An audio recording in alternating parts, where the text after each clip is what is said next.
এই গণমাধ্যমের শিল্পের মালিক পক্ষ গণমাধ্যমের ক্ষমতাকে তার অন্য ব্যবসার কাজে লাগিয়েছেন এবং সেখানে সম্পূর্ণ একটা নতুন এজেন্ডা কাজ করেছে। গণমাধ্যম সম্পর্কে যে একটা সর্বসম্মত শ্রদ্ধাভাজন জনমত, সেটাকে কিন্তু তিনিও ব্যবহার করার চেষ্টা করেছেন। সরকার যেমন জোর করে ক্ষমতা রক্ষা করার কাজে লাগিয়েছেন, অনেক মালিকরাও কিন্তু এটাকে কাজে লাগিয়েছেন তার বিদেশ পাচারের টাকা অথবা অন্য অবৈধ উপায়ের টাকা এটাকে বৈধতা দেওয়ার জন্য অথবা ব্ল্যাকমেলিং এর ইনস্ট্রুমেন্ট হিসাবে।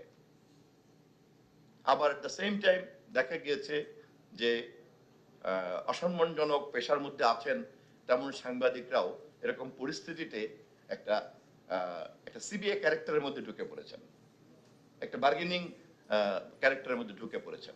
এরপর আমরা শুরু করে দিলাম এখন একে অপরের মধ্যে ব্লেমিং শুরু করলাম। আমি বললাম, এই তুমি তো জার্নালিস্ট, তুমি কেন সিবিআই নেতার মতো কথা বলছেন? আপনি কেন বলছেন? আপনি তো মালিক, আপনি কেন এটা করছেন? আপনি তো সরকার, আপনি তো সারাক্ষণ খালি ধমকাধমকি করে বেড়াচ্ছেন। So everyone is right, nobody make solutions.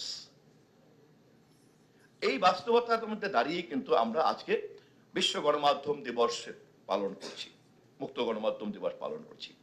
আমি সবার কাছে উন্মুক্ত একটা আহ্বান জানাবো যে লেটস কাম টু আন্ডারস্ট্যান্ড যে আমরা কোথায় দাঁড়িয়ে আছি এবং এখানকার সমাধানটা নিশ্চয়ই যান্ত্রিক হবে না। আমাদের প্রচলিত যান্ত্রিক মুখস্থ জ্ঞান দিয়ে এই সমাধান হবে না। সমস্যাটা নতুন।